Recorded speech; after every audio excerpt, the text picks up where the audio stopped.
What's up, everybody? Jason from Jason's Exotic Reptiles. I'm up at New England Reptile Distributors with Kevin McCurley, and we're going to do ball pythons versus boas. We're going to run through the 10 ranking criteria that we always run through, and that is going to be size, temperament, enclosure size/type, care and husbandry, feeding, natural beauty, morphs, cost, ease of breeding, and ability to create a new market. Getting into the first category, which is size. I'm going to go first, and then Kevin's going to rebut it, but I'm going to say that size is subjective, because if you want a smaller growing animal, then a ball python is likely going to be your choice, although these are some massive ball pythons in front of us. If you want a larger growing animal, you're going to want a boa. So I'm going to give a check to each ball python and boa. Kevin, what do you think? Certainly, if you're in an apartment and whatnot, a ball python, the ease of keeping multiple animals in a smaller space versus maybe denoting a larger space for a big boa, like I pulled out that Suriname, but that's 12 years, 15 years in. So, but ball pythons, relative ease of keeping due to their smaller size. All right, category number 2 is temperament. And for temperament, up until I came up here, I was gonna say ball pythons, but I just got bit like crazy out of a ball python. So I'm gonna still give this to maybe both, because I think both of them are amazing. Both of them can be temperamental little babies, but as you grow older, I have to give it to both. They can both be incredible animals. So I'm going to give a check to both. Kevin? Ball pythons. Ball pythons. Easily, because boas, as we cannot lie, they become persnickety. And once they get their little persnick on, curling the tail, they also tend to be more like there's almost like a tick, like a timer on them. Okay. Holding them, all of a sudden it's like, oh, I just want to be on 5 minutes. Now it's head wobbling and it's getting frantic and it's backing up. Ball pythons more ease. Generally, pythons often more ease than boas, and I keep a lot of boas. Well, my goal is to get bit right now on video by a ball python. Never. So we can debunk that. But Never. Category number 3 is enclosure size/type. Now, I am going to give this one to both of them again, because I think that they can both be kept in reasonable size enclosures, and size of the enclosure or the type of enclosure is also subjective. If you want something that is maybe more easy to manage, then a ball python could do it, but you can have cool enclosures for both of them. You can have large enclosures or moderately sized enclosures. So I have to give a check to both ball pythons and boas for this one. Kevin? I mean, it's pretty much just boas are like maybe like what, a third. A little like bit bigger. Larger in size enclosures and stuff like that. I guess generally, like a lot of the boas that we're breeding are not even giants unless we really invest a lot of time in getting those females really big. But I have a lot of male boas that are like 4.5 foot. Yeah. And I have ball pythons that are like 4 foot. So yeah. All right. Well, category number 4 is care and husbandry. I was thinking about this one, and I pre-thought about this before filming this video. I'm going to give care and husbandry to boas, because I think generally boas are easier to care for. There's less that you can go wrong on boas. They do require maybe a little bit of a larger enclosure size, but I think boas are more hardy overall. And if they do get an illness, it generally rebounds really fast, where I've seen ball pythons that maybe once they get something, it's hard to get them to rebound. I think that's pythons in general. But I'd be interested in Kevin's perspective, since he has a lot of ball pythons. Okay, so I would actually say ball pythons. I think they're less problematic. Baby boas have a lot of psychological issues when they're babies. They're scared, they're nervous.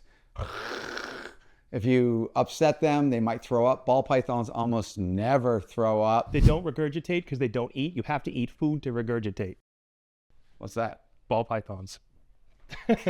Boas, and if we've ever suffered a run of retrovirus like IBD, it is absolutely as fatal as you can get. Ball pythons are less likely to get inclusion body disease or neurological, more inclined to get upper respiratory pneumonia and die. Nidovirus is more prevalent in the ball pythons than boas, but boas have just such a nasty inclusion body disease in the worst case scenarios. I also don't find ball pythons generally too problematic as far as like disease. Flagellates, metronidazole treatment, for amoeba.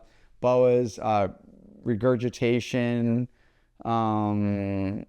So it's just I think the ball pythons is just slightly edging out the boa constrictors. This is harsh. All right, feeding. I am going to say that feeding, I'm going to give it to boas. I'm not going to even put ball pythons in the mix of this.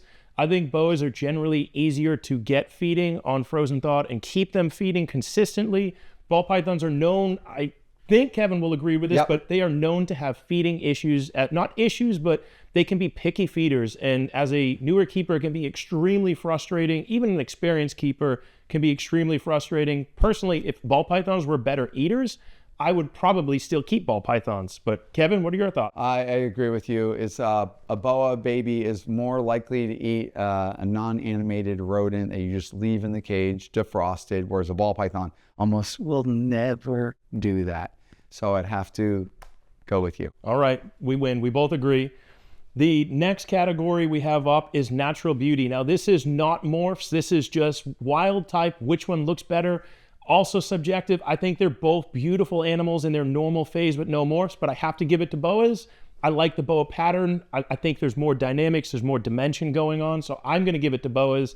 Kevin? Boas. All right, that's a weird, wow. I wasn't thinking I would get boas on that one, but I think, all right, we both agree.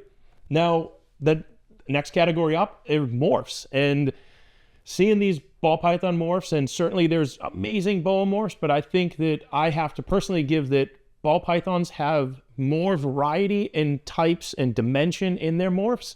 Will boas get there? Potentially, but I think that right now, what we have as of 2025, today we're filming, I have to give morphs to ball pythons. They have more of them. There's more dimension. There's more different colors and pattern variation. I write books on this too. So Ultimate Ball Python Guide, and that's like 740 something pages. So ball python morphs easily win all. And that is a fantastic book. So if you don't have it and you're into ball pythons, it's a must. You need to get it. It's the guy that wrote the book on ball pythons. Next category are cost. Now, cost, this is of the animal itself and of their upkeep. I am still going to give this one, I'm going to give this one a split because I think you can get both of them for very reasonable prices, both ball pythons and boas. And then although ball pythons may eat more frequently than an adult boa, I think the cost of feeding them and maintaining them and caring for them are the same. So I have to give a check to both ball pythons and boas. Yeah, I would have to agree. That would definitely be a split because sometimes ball pythons more persnickety on the animated live feeder item versus a boa just always being willing to take defrosted, which is a little bit cheaper, a little bit easier to manage, and it balances out even though they're eating larger males. Yeah. Category number 9 is ease of breeding. Now, I am biased towards boas. However, I think ball pythons for most people are easier to breed. And although I have no problem breeding boas, a lot of people do struggle with breeding boas. It's less predictable, it's less consistent, so I have to give ease of breeding to ball pythons. Kevin, I'm curious, your thoughts? Absolute. The same thing. How many times we come into the room, I can smell, I know a boa just had a litter. Is it going to be alive? Yes. Ooh, it kills. So ease of breeding, I think we both agree. Ball pythons are definitely easier. Ball pythons. And then number 10, which is ability to create a new market or ease of creation of a new market. I think that I have to give this one, I was going back and forth ball pythons and boas because ball pythons still have a really strong market and the animals sell for a lot of money. But I have to give this one to boas is I think it's less saturated. Now, there are less boa buyers, but there are less boa buyers and keepers than ball pythons, and you certainly need more cage space, but I still think that boas have the easier ability to create a new market, break into it as a breeder than a ball python. Ball pythons are a lot of breeders. There's a lot of people who produce a lot of animals every year, and that can be challenging to make a name for yourself when there's so many large-scale established breeders already. Kevin, your thoughts on that? I think ball pythons are easier to breed, so we can saturate the market easier, and you're kind of lost in the ocean.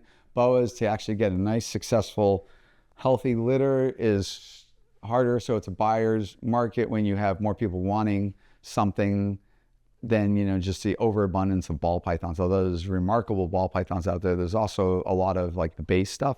So I think if you're very good at breeding boas, or if you even have one good strong litter, that financially could be probably more lucrative and more in demand. I don't know where the check marks tallied up at the end of this, but we have to do some closing arguments.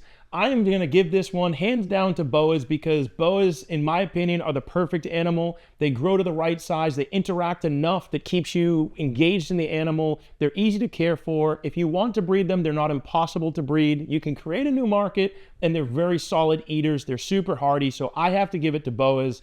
Kevin, what do you think? What is your closing arguments? Boas versus ball pythons, who wins?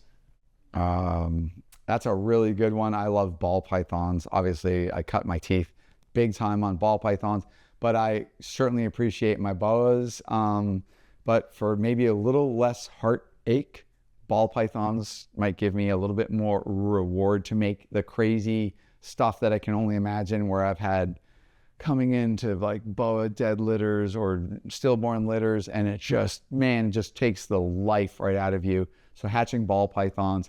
So I'm going to go with ball pythons, although I love boas because you know I have tons of boas. All right, so boas win.